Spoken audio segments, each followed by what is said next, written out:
I'm going to read you a story from a book that my children loved when they were at nursery, and it's called Farmyard Tales by Heather Amory and Stephen Cartwright, and their favourite story was The Naughty Sheep.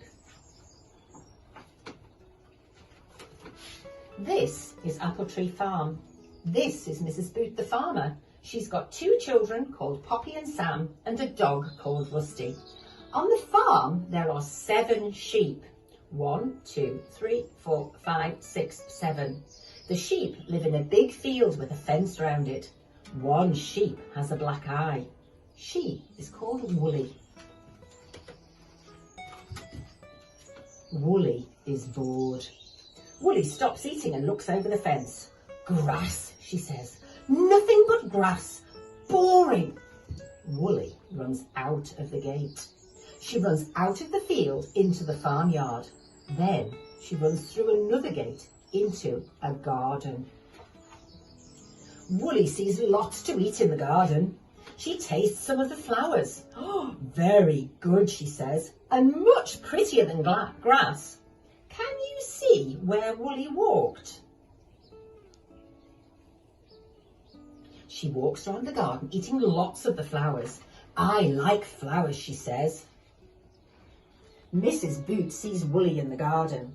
What are you doing in my garden? She shouts. You've eaten all my flowers, you naughty sheep. Mrs. Boot is very cross.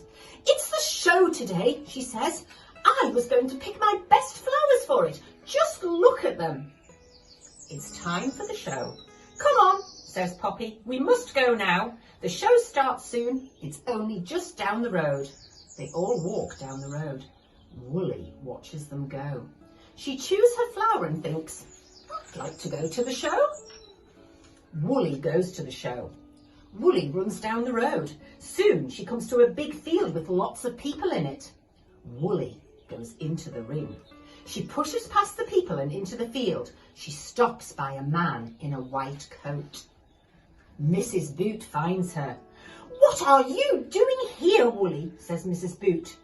She has just won a prize, says the man. Woolly is the winner.